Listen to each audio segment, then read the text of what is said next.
Welcome to the Sex Talk Cafe, where the mission is to normalize the conversation on sexuality while providing you with a real education on sex, intimacy, and relationships. You know, the one you never got in school, from your parents, friends, or the internet. I'm your host, Susan Morgan Taylor. As a sex therapist for couples, I've empowered thousands of couples around the world to get back on the same page in intimacy using my proprietary Pleasure Keys process. Find out more about that at pleasurekeys.com. Join me here at the Sex Talk Cafe for juicy and provocative conversations with the experts. Let's get down to it. Welcome to the Sex Talk Cafe. Hello, everybody, and welcome back to another episode of the Sex Talk Cafe. My guest today, I am so very excited to introduce. Today, we have Court Vox, who is a somatic sex and intimacy coach, a surrogate partner, and the founder of The Body Vox. Through his courses, workshops, retreats, and private immersions, he helps clients overcome limitations and shame, fostering deeper intimacy and connection with their whole selves.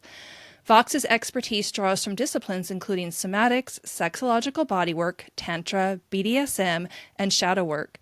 As a sex educator, Vox has worked with clients of all sexualities and genders. His work has been featured in Ask Men, The New York Times, and Well and Good. Vox, welcome to the Sex Talk Cafe. I'm so excited to have you today.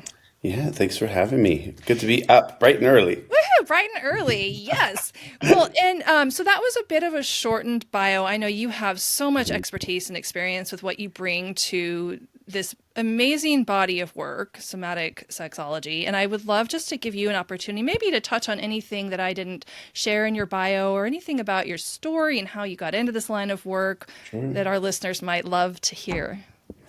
Yeah, I think well, I'll give you kind of my spiel a little bit. So I am a somatic sex and intimacy coach, and unlike traditional therapy, talk therapy, I work with the body. I work with body-based exercises, experiential learning, as well as touch.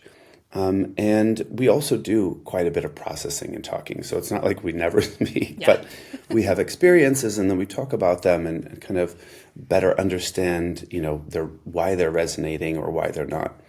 I got into this work. This is I started my business in October of 2019. I had been kind of dabbling in it. You know what? Let me rephrase. I had been preparing to make a transition from corporate into this work for about 2 years. Oh. And that year, 2019, was me really kind of like stepping in, having practiced people to work with. And then in 2019, I decided to leave that job. And I remember saying to myself, you know what, I'm just going to jump off this mountain and I'm okay if I'm going to be poor, but this is what I'm going to be doing with my life. And I'm not going back to corporate. And so here we go, universe. And right. I feel like I did jump off that mountain and the universe caught me in a really big way because I started and I haven't stopped since. I've been pretty busy. So yeah, wonderful. Yeah. Well, big change from the corporate world into somatic sexology. Yeah, you know what? The work itself is very different, obviously. But the behind the scenes work, my work in corporate and social media and influencer marketing has really helped me in my back end, just with my business, because really the business of this is about 50%. The work is, it's fun and light and easy and I enjoy it. And the office work is like, okay, I'm doing office work. Gotta do that too. Gotta work on the business and in the business. Well, let's talk about somatics because I also am a somatic sex therapist, and a lot of times people don't understand what the word somatic means. And I would love for you to share with our listeners. And I know you talked about it a little bit in terms of it involves experiences and involves the body and sometimes involves touch. But I wonder if you can go into more detail in that and help our listeners understand really what is different about this approach versus maybe a more traditional talk therapy approach? Yeah. I also want to say that there are differentiations in the somatics world, right? Yes. So I was going to get to that as well. Yeah, Okay. I think it's important to distinguish that as well. Let's get to that next because I want to go there too. Yeah. So somatic means of the body. Again, it's not just the corporal body. So it's the spirit of the body, it's the connective tissue, it's the body as a holistic approach to the body. And so, you know, traditional therapy, as good as it is, I also have a traditional therapist and I love them. And they also are somatic and, have done, tantra retreats and things like that. So they really understand me and the work that I do, which is wonderful.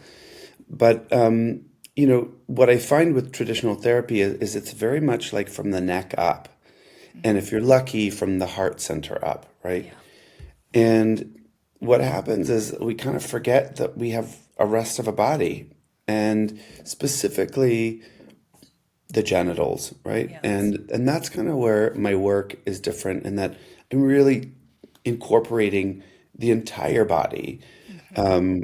and understanding that it's all connected, Yeah. right?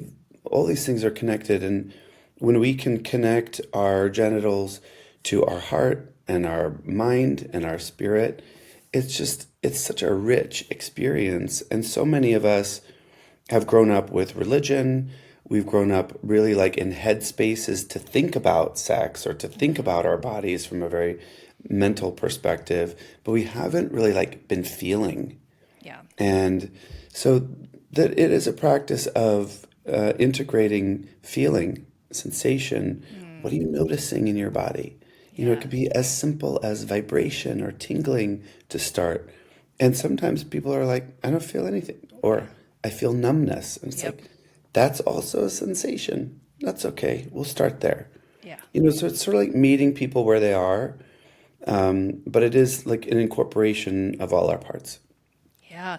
Well, yeah, and I love that description and that distinction because I have a background myself in mental health, and one of the things that I think is the real limit. Mental health is wonderful, like you said, and there's so many good Hmm. therapists out there, but really where I think it's very limited, it tends to be very neutered. Like there's really Hmm. this fear.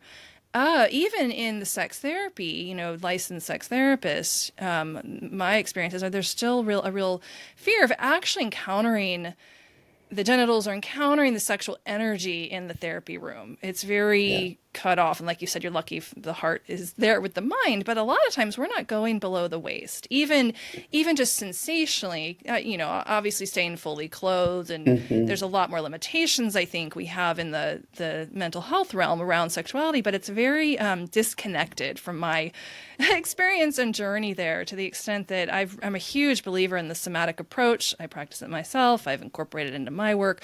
Hmm. And so what you're speaking to is really a much more integrated way of addressing our just not just sex, but our whole entire being, because sex is Yeah. part of who we are. It's part of our Right. humanness. And if we're not inviting that, then we're cutting off access to a part of our who we are as humans and our life. Hmm. Yeah, and I actually want to use the word sex in broad strokes Yeah. because, for some people, their sexuality is just based on solo sex, and that's wonderful. And, how can you expand your solo sex to kind of be more about you and your body and your connection with your body? So many of us are having solo sex specifically with porn, Yeah. and I'm not even gonna badmouth porn. Like that has and serves a purpose. And it's also like people are coming to me for different approaches, Hmm. different ways to connect with themselves and others. And sometimes it means titrating our relationship with porn, with even sometimes with our own hands, right? If we're Yeah. wanting to connect more with other people. It's not to say like get rid of it. I'm not Right. saying throw baby out with the bathwater, but like let's take a look at that relationship and understand what's working, what's not, and also how we might titrate it in a way that's like, we're going to use it differently. Yeah. Yes, having an actual different approach, for example. And let's hear from you on that because I'm a big believer in that as well. Like a lot of times it's sort of like changing, for example, how one might masturbate or self-pleasure, like the actual Mhm. approach to it, or how one might still have a relationship with porn but use it slightly differently. And can you just give an example of how might that look in your work? Yeah. So, even like for somebody, if porn is a big part of your personal practice, try finding something that has audio and then putting the visual down and just, starting to activate your own imagination, your own visuals, and reconnect with the sensations in your body. So that's Oh, one. I love that. And another one would be to just put the whole thing down for a second and kind of breathe and notice what's happening in your body. Because what happens when we're watching porn is we're like putting so much focus on what Yeah. we're watching that we forget what we're feeling, Yes. and so much focus is going to the genitals. But we've got a whole body, and so noticing what's happening in your chest and your throat and your face and your feet, and kind of integrating all of that pleasure throughout your body, and then going back to it if you need to, or what if you just use it as a starting point to get you going? Excuse me. So it's not throwing out, but kind of finding ways to be in different relationship to it. Sure. And what are the benefits of, like, as I'm hearing you speak, how I might describe this, it's like sort of expanding your range or your ability to access sensation or access ways of experiencing pleasure. However, what I find a lot of times people who are trying to do that, like you said, like a lot of times there's like, well, I don't feel much because there's been so much emphasis just say on the genitals, for example, or that one pathway to reaching climax that when someone really slows down and starts to try to bring awareness to other parts of the body, they might not be able to feel very much. Do you find that to be true? And do you find that there's sort of resistance to that because that tends to be the case? Yeah, I mean, I think there's a couple things. Sensation play is something that I utilize a lot in my work. Anything from like scratchy things to soft fur and feathers, all the way up to paddles and impact play.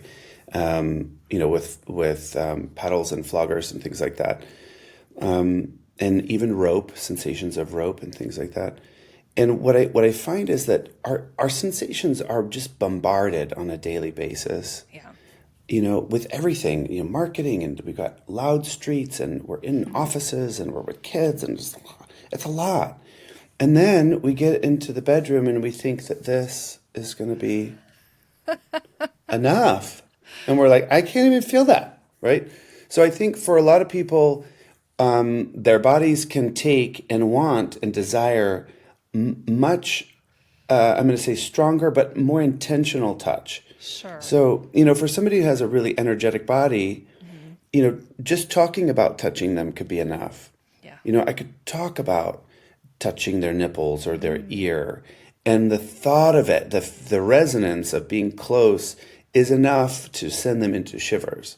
And then other people really need, more impact, maybe like pressure points or, weight of somebody's body on top Sure. of you. Or so it is an exploration, and a lot of times people just don't know what they don't know. And so if you kind of lay down with yourself in your own hands, I would say think about the different types of sensation, Yeah. whether it's pressure, it's soft touch, um, you know, impact using your hands, and like play with it and just kind of go, oh, that's interesting, right? It's all an experiment. And Sure. I like to say that practice makes practice.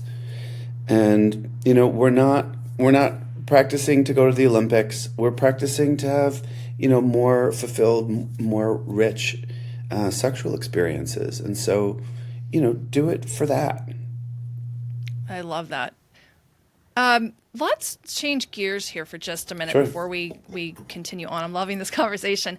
I do want to talk about the under the umbrella of somatic. There are different threads of this, and would love to hear in your own words what are some of the different avenues that somatic. And I'm just gonna, like I use the word somatic sexology sort of as that umbrella term because there's somatic sex therapists, there's sexological body workers, there's Yeah. somatic sex educators, and there's sort of a slightly different educational path, but also a different approach to how those titles under Yeah. that somatic umbrella would approach a client session. And I wonder if you could just give a distinction for our listeners of what is the different. And then you have surrogate as well, which I would love to talk about. We Yeah. really need to make a distinction there with that piece as well. But that's an amazing line of work, and I want to get into that. But maybe first we could start with just what are the different distinctions under the umbrella of somatic sexology? Yeah. So, when there's different certifying bodies, and so like there's Somatica, there's Somatic Sex Education, which is involved with sexological body work, but the SSEA has really expanded their curriculum to include more of somatics with sexological body work, which is more touch based, and so it's expanded into something a little bit bigger than it used to be. And then you have the work of like Peter Levine, which is somatics, and I think sometimes a somatic therapist might never touch their clients, Right. and if we could just speak about what touch is for a second, Yeah, let's talk about what touch is. because touch doesn't always mean me putting my hands on you. Oh wow, yeah, this is a radical idea, and Yeah. I can't wait to hear more about this. So Continue. I'll tell a little story. I did a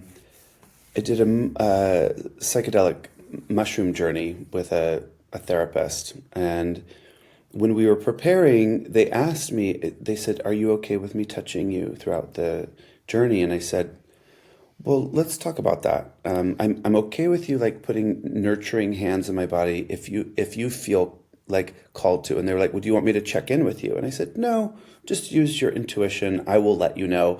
I have a pretty strong voice. If something's Sure. bothering me, I'll just be like, I don't like that." Yeah. I was like, I don't want genital touch. I'm actually okay with you touching. We whole boundaries, right? Yeah. And then they said, "What about sound? Are you okay with me touching you with sound?" And I said, "Sound? How would you touch me with sound?" And they said, "Well, is that something that you want?" And I said, "Yeah, I want sound." And then when I was in the journey, I really understood how he was touching me with sound, right? There would be a bell that would go off, and my attention would go to the bell. Or he would read me a poem or read me a story, and I would become 6 years old. And so the touch, he wasn't actually near me with his hands, but he was touching me. And so I think, it's possible to have that discussion of, are you okay with me touching you with sound? Are you okay with me touching you through meditation, as maybe even through like fantasy, or right, of like, imagine me touching your throat chakra right now. Notice what it feels like to have my hand there. Oh Like, wow. the power of suggestion, the power of imagination is really huge. Yeah. And as we're fantasy is a really big part of my work as well, of inviting people to imagine what's possible, even if it's not ever going to happen, to be able to speak the desire out loud and explore it in a way that feels comforting and rich and exciting, without having to put yourself in a situation that might not be safe or comfortable, right? And for some of those people, it's a pathway to actualize it, right? As we're feeling the sensations in our body of as we're recounting it or imagining it, of what could be possible, a year from now or 2 years from now. Having couples talk about this, but really from a sensation place of like feeling as if you're there, Sure. kind of preparing for the day that you actually, manifest it together. And this could be with anything, not just sex, right? But I want to go back to your question. I think the difference between what I do and like a somatic therapist, for example, is that I do offer touch. That genital touch can be a part of our program. Genital de-armoring, sensation mapping, genital mapping, internal anal mapping. These are part of somatic sex education, which is very Yes. specific to that modality. I'd also say that the governing bodies have different ethics attached. I know, for example, with somatic sex education, like intimacy is an interesting dance in that community. So kissing is not on the table, but like somatica, for example, somatica offers kissing, but with clothes on. So everybody kind of has their own rules and ethics and things to abide by, just based on their own experience and what they want their community to follow. Sure. And I would even go so far as to say, even if you have trained in some of those schools, it would still be up to you as the practitioner in terms Yeah. of what type of, are you offering two-way touch, mutual touch, or is it one-way touch? I know somatic sex education in general tends to be one-way touch from practitioner to client, whereas Surrogate work, I believe, I only know one other It is, yeah. surrogate is mutual. It's back and forth. It's a real relationship. And I think Yeah. that there's a misunderstanding, I believe, with those who are not as familiar with the somatic realm. Even as a sex therapist, people sometimes think like, do you have sex with your clients? So there's a real difference between some of these, somatic sex education, sexological body workers, somatic sex therapist versus a surrogate, where potentially, now I know that that's not necessarily the main focus of a sex surrogate. Right. However, that could be a part of the experience if it's, and correct me if I'm wrong here, but if it's therapeutic for the client, that could be part of the experience if it's kind of part of their treatment with a surrogate. And can you speak more to sexual surrogacy, what that is, and Yeah. specifically how is it different from some of the other things we're talking about? Yeah, surrogacy can involve two-way touch and mostly does. The client is usually different in surrogacy. So the client is oftentimes working through a great deal of trauma, either sexual trauma or physical trauma, something that has really like thwarted or stopped their relationship with their body and their sexuality. And so a lot of those clients either are latent virgins, they've never had sex. And so we're talking about 30, 40, 50, 60-year-olds that have never been in erotic connection with someone, or something has happened, there's been a break, and it's been 7 years, 10 years, 20 years, 30 years since there has been any kind of sexual connection or even desire for it. Wow. And there becomes this kind of tipping point where it's like, okay, I'm getting older, or I'm maturing, and I would like to have some kind of a relationship. And this piece is so scary to jump into with a person that is maybe not going to be understanding. I'm just going to say normie, a normal person, Okay. Can you- who's not going to be equipped to handle my my anxiety around this, to handle my trauma around this. And when I say handle my trauma, I mean to really be patient with the real effects that it has on the physical body, Yeah. right? We think about trauma as like the experience itself, but from a somatic perspective, trauma is actually the held and lived experience in the body. Right. And so, like when I would go to touch someone, it might be a recoiling. Yeah. And so, a lot of that process is rewiring their nervous system to understand that touch and kind of erotic attention, whether it's hands or mouth or even energetic, is not harmful, that it actually has the potential for pleasure and nurturing, right? And that takes time. And so the thing that kind of irks me a little bit about just the outside world looking in at surrogacy is the question is always like, do you have sex with Yeah. them? Right. And it's sort of like it kind of debases the work Yeah. itself because so much time and energy goes into being so patient Yeah. and thoughtful and allowing people to open on their own. Sure. And sometimes it could take, weeks or months, or, hours, depending on the person, before we even like take our shirts off. Yeah. So it is about meeting the client where they are. And if I'm not like, it's time to take our shirts off. It's like, I'm not ready to do that. Okay. It's more of like an invitation. What feels good for you today? Like, here's some of the things I'm thinking about that might further your exploration in your current iteration of where you are. Wow. What feels good for you? And so giving a menu of options, and this is in all of my work, something so beautiful about somatic sex education is voice and choice.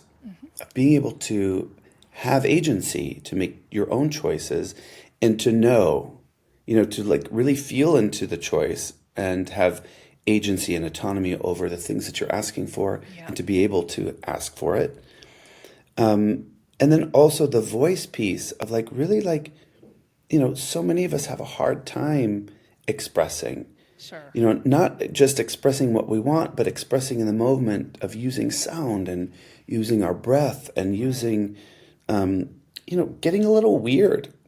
Like, I no, love really, getting like, weird. what does your That's nice. pleasure sound like? It might be weird at first. I love it. If we're not if we're not emulating porn sounds, Hmm. like, what does your authentic sound like? That's so juicy and beautiful. And I think that, what you're speaking to really in surrogate work and somatic sexological body work, somatic sex education, is something that's so often not afforded to us in just sort of our day-to-day intimate Hmm. relationships, and even a lot of other even therapeutic relationships, which is this idea of taking time, like slowing down, like giving the Yeah. client all the time in the world, the space to be able to feel into what do I even, I don't know, what do I feel right now? I don't know, because that question alone, what are you noticing in your body? What are you feeling? It can be like deer in the headlights, right? Much less Hmm. what do you want, which is a Right. whole next level thing. So there's such a gift, I think, in the experience of being able to have this spaciousness and have this time to allow the body to speak. And that just takes, like you said, a lot of attentiveness, a lot of slowing down, a space of acceptance where there's no pressure for anything in particular to have to happen, and where the client Hmm. is really able to be honored in that way. And I think Yeah. that's just such the beauty of it's so not an understood thing, and it's almost a foreign concept. We think we have to come up with something right away. Like, well, what would you like? What kind of touch do you want? Oh my God, I have to think of what I want really fast because I'm supposed to want something, versus if you just could slow down and don't even speak until it's a genuine sensation or feeling arising from your body, which is different than if we're thinking about something that I liked last time. Let's Yeah. try that. Right? Can you speak to the difference? Because that's really the distinction, I think, between, the somatic, the feeling, the body based approach versus a mind based approach. Hmm. Can you Yeah. speak to that a little bit and how that shows up in your work and in your work with clients? Yeah, what's interesting is like a traditional approach from of somatic sex education or sexological bodywork is sort of like, okay, I'm gonna wait until you know exactly what you want and ask for it before I touch you. Hmm. And so the therapist or the practitioner would just sort of wait. Yeah. And the client would be kind of stewing in what it is, like feeling, probably thinking a lot. Sure. I think that approach is it's a little aggressive. Ah, wow.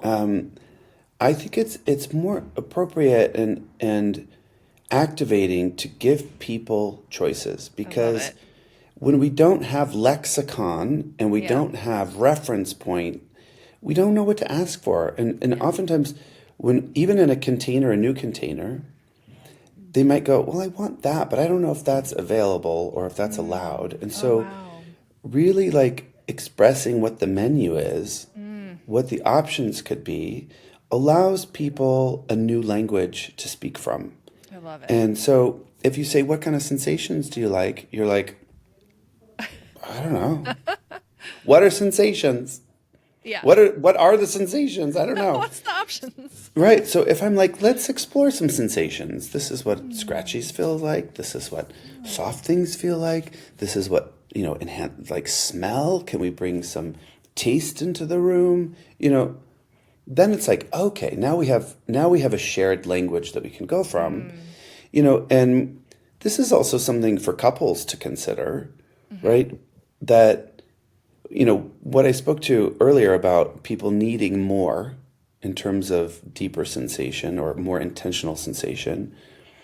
I think couples get into, in my experience with couples, it's that usually they need more than the other one is giving.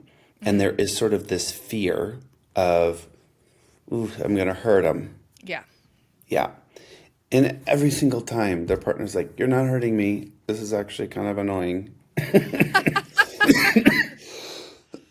So yeah, the piece of like sometimes we think we know our partner and we also think we know ourselves, but when we don't know what we don't know what's possible beyond our current education or our current knowing, it's hard to say, what we want beyond what we already know, if that makes sense. No, it absolutely does, and I love that because I think you're giving like a certain amount of containment to the experience. I think that is a needed ingredient especially if someone's very new to, like you said, like what is even a sensation? I mean, if we're working with that, with the body, which is sensation based, feeling based, but someone's very new to it, or they're very disconnected from the body, that is almost like it like the description. It's like a really aggressive approach. I had never thought of it that way. Like I've always thought, oh, that's so, it feels very gentle and very kind, but I can see how that could be very harsh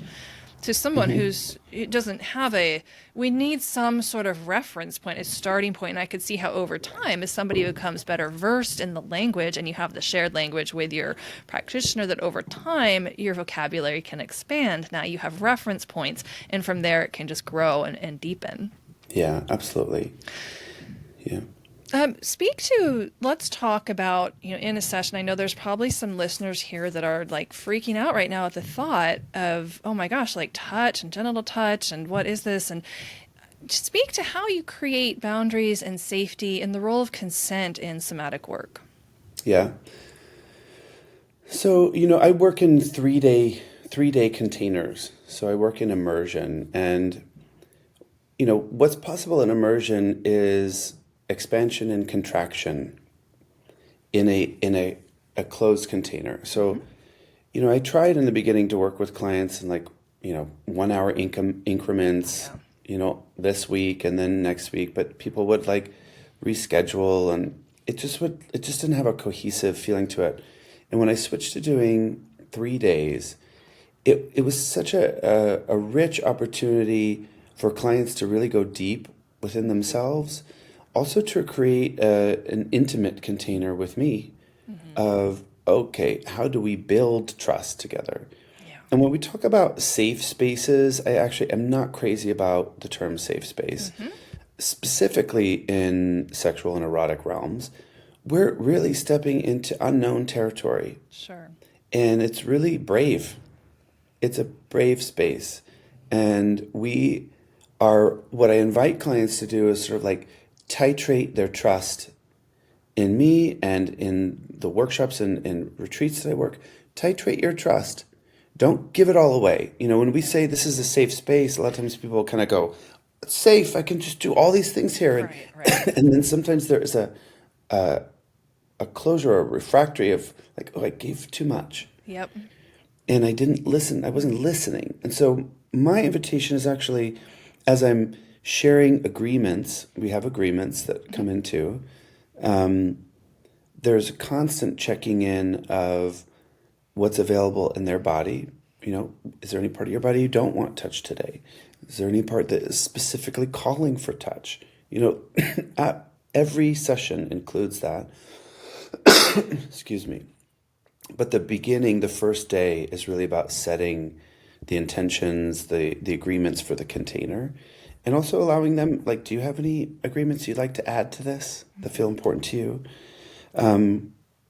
But really, again, going back to the titrated process of, since we have time, right? We were talking about spaciousness and time, of can you allow yourself to kind of like take a step forward into an area that feels scratchy for you? And then lean into like, can I trust this? Can I trust you? Okay, I do feel that I can. I'm going to step forward a little more. Right, and continuing on with that. And I'm also doing the same thing, right? I'm also doing the same thing, except it's different because I'm leading, and the power dynamic is different, right? Yeah. Yeah. So did I answer that question? No, I think so. And I think it's such an important topic because you do hear that word thrown around a lot. This is a safe space. And I'm with you. Like, I know there's also the conversation more so in the somatic realms around, safe enough that you can Right. never guarantee safety. But I love how Betty Martin, I'm a big fan of her work and have done a lot of training with the Wheel of Consent, which I'm Same. sure you're very familiar with also. And I think, she speaks to safety in a way that really resonated with me. And one of the things is about that safety. I think we go into these spaces thinking safety means I'm never going to feel uncomfortable.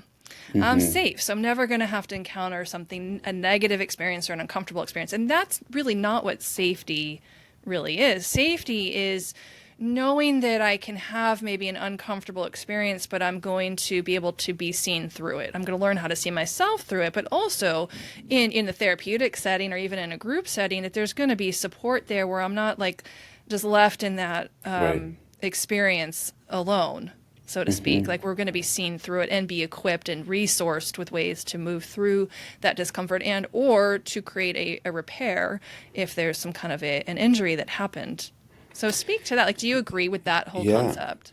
Yeah, and I think there's two big words that you talked about there, which are discomfort and repair, that are really big parts of my work. I actually invite people to feel discomfort. Of like, if you feel uncomfortable from a place of, we call it a yellow place, of Yeah. like, this feels scratchy, and also I still want to move forward. Right? Let's stay there because that's where the Yes. learning is. Yep. That's where learning and growth and actually a lot of our eroticism lives. Yeah. And then repair is so important of understanding that, you might be triggered, something might happen, somebody might say something or do something that just like kind of throws you off. And instead of like holding it or, blowing things up and walking out the door, can you actually aim for repair instead of canceling? Yeah. Right? And that's, trickier for our culture right now because we are really good at canceling. Yes.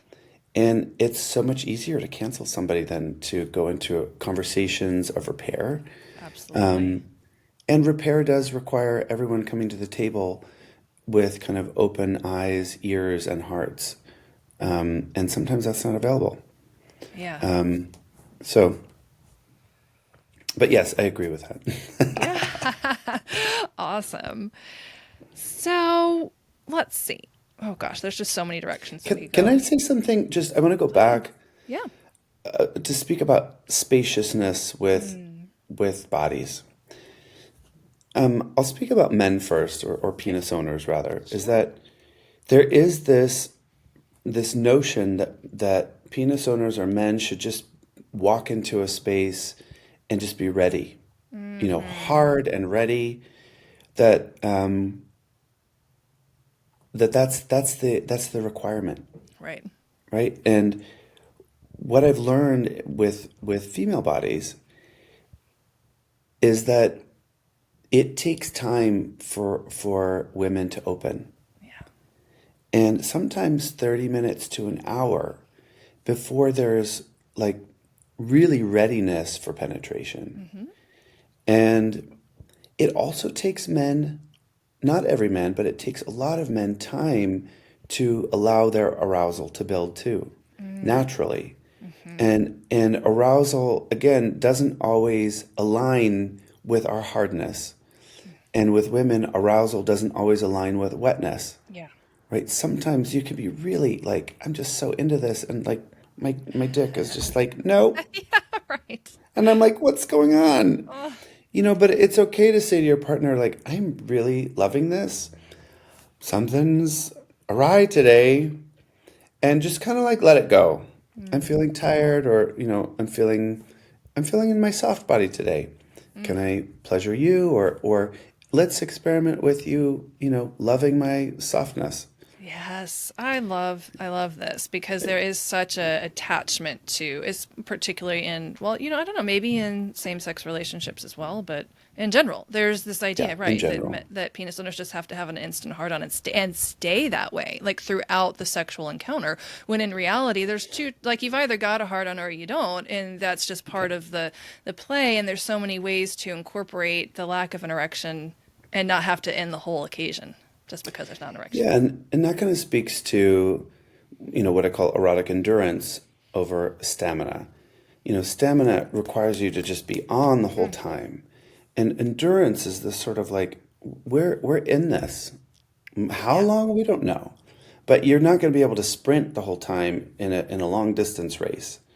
It's about, allowing peaks and valleys to come in and Mm. rest and, coming back with intensity. And, this is what I find really makes extraordinary sex I is, agree. Oh, sorry. Go ahead. yeah, no, of No, go like, ahead and finish the thought. yeah, allowing space and time for these peaks and valleys to come and go. and also for arousal to build organically and slowly, right? Yeah. And it again, it requires spaciousness. And for those couples, for all of the couples I've ever worked with that say, we want more spontaneous sex, I say, let that go right now. Why don't you set a time block to allow for spontaneous sex to happen? Because if you don't, you're going to be sitting in bed every night at 9 p.m. going, are you in the mood? No, I'm tired. Right. And just going to repeat over and over again because everybody's got full lives. We're taking care of kids and family and work and all the things. And so it's kind of like we need to put time aside. Even talking to people of like, what was it like when you were younger? Well, when I was younger, I would just go out and meet people and we would go back to my place and have sex. And I was like, yeah, but you did plan. Yeah. You did plan on going out. You made time for yourself to go out with the intention of maybe you'd meet someone. So, as much as there's spontaneity in the final action, you planned for something. Yeah. It just doesn't happen on its own. So, Yeah. I love that. I love the plan for spontaneity. I mean, allowing spaciousness for spontaneity is that's a great concept, and I hope everybody yeah. listening will try that out if you're wanting more of that.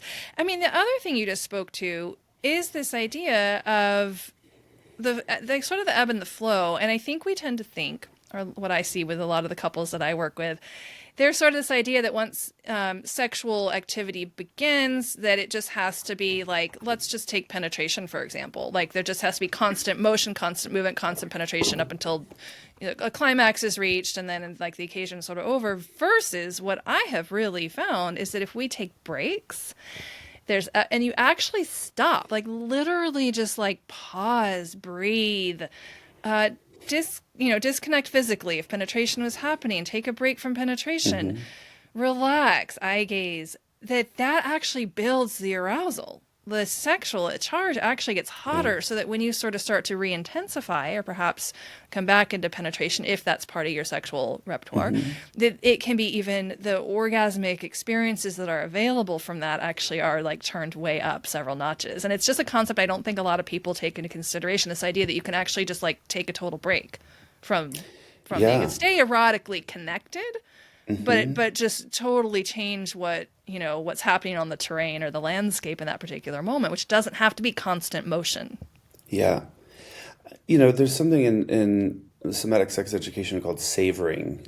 I call it savoring, which is sort of like, at the end of an experience or end of your practice of like not getting up and going to the bathroom and showering or wiping off, but just kind of like almost like shavasana in yoga of like, this is my reverence period.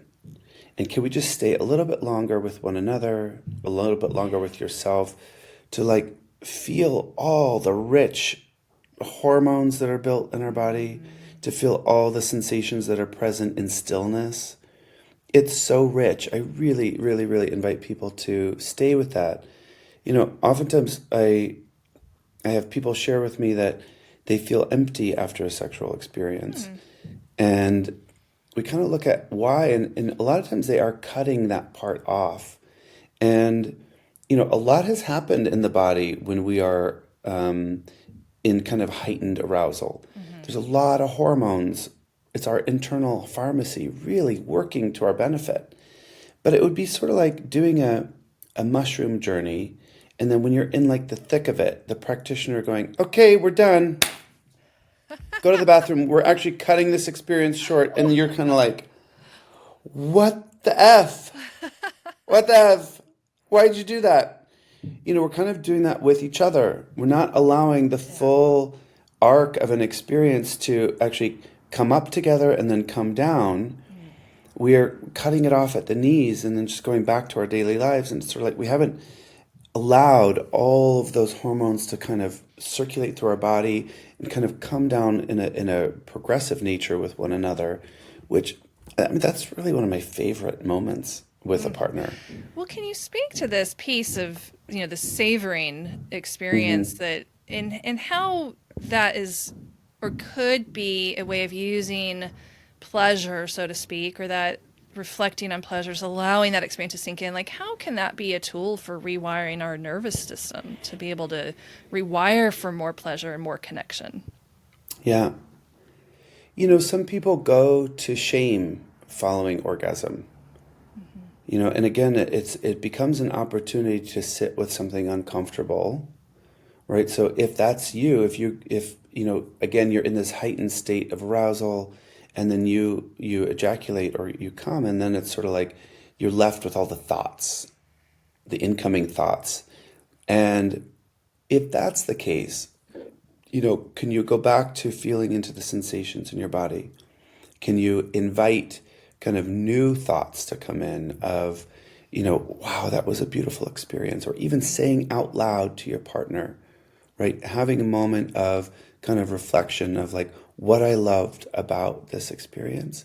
When you did this, when you said that, I just, oh my God, babe, that was so good. What did you love? And this is not the time for critique either. You know, the time to make corrections is not in this space.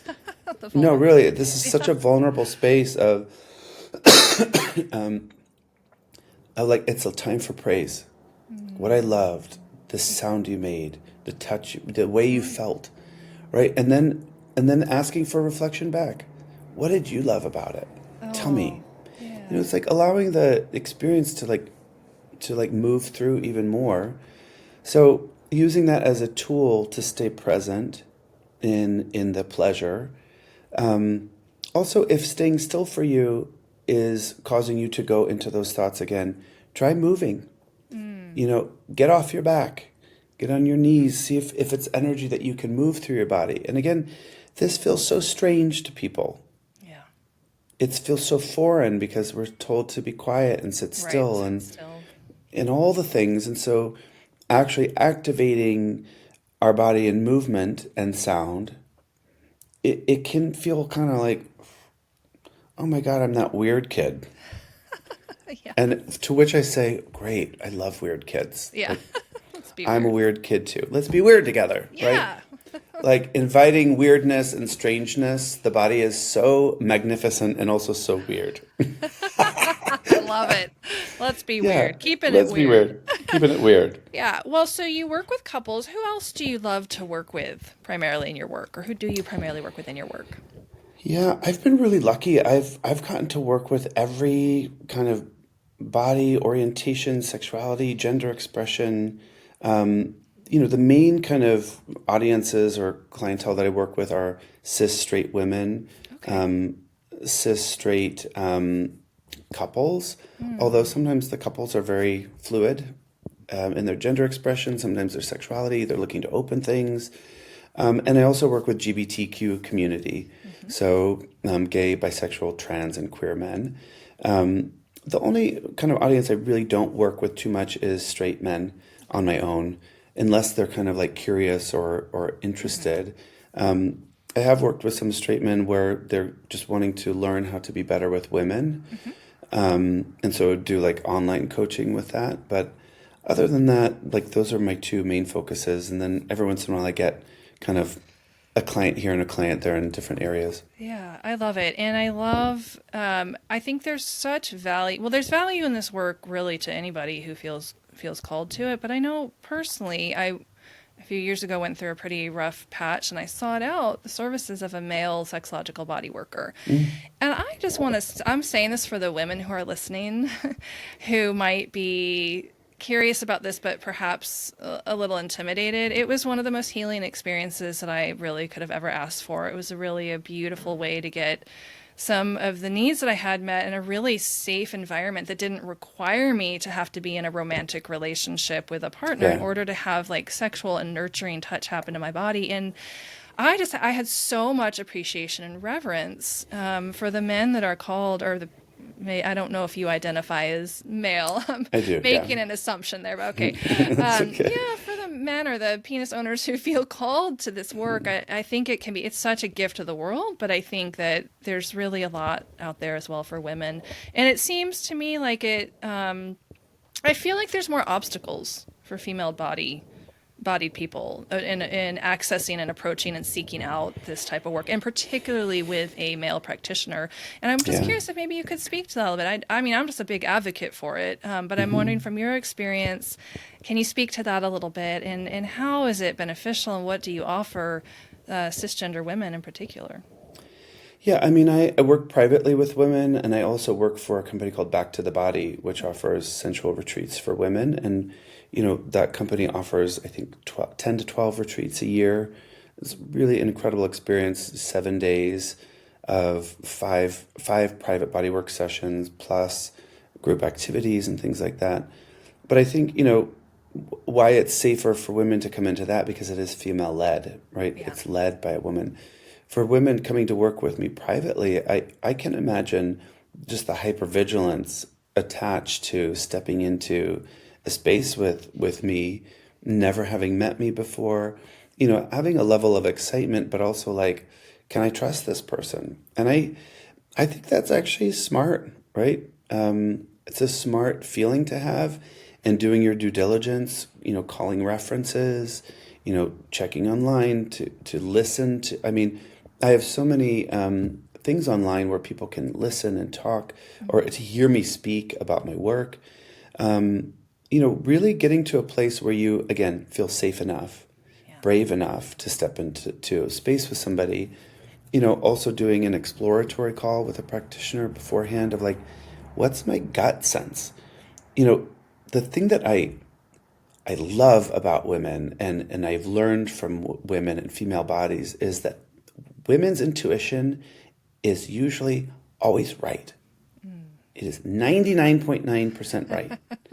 And what I also know is they gaslight themselves because of all the shit that they've been taught. And at the end of the day, it's like they were right. Yeah. And even if you weren't right about a thing like this, if it keeps you out of harm's way, it keeps you out of harm's way. And so, like, follow that gut. And it's also like we teach each other to follow our gut in a way that says, if something feels off, don't do it. But the piece that we often don't teach is, follow your gut. If it feels right, if it feels in alignment, go for it. Like, we go to the negative a lot. Yeah. But we don't talk about the following your gut from a positive experience. That's true. Yeah. And that's sort of how we're maybe wired, evolutionarily speaking. So we really have to do maybe a little extra paying attention to the more positive side. A lot of attention. Yeah.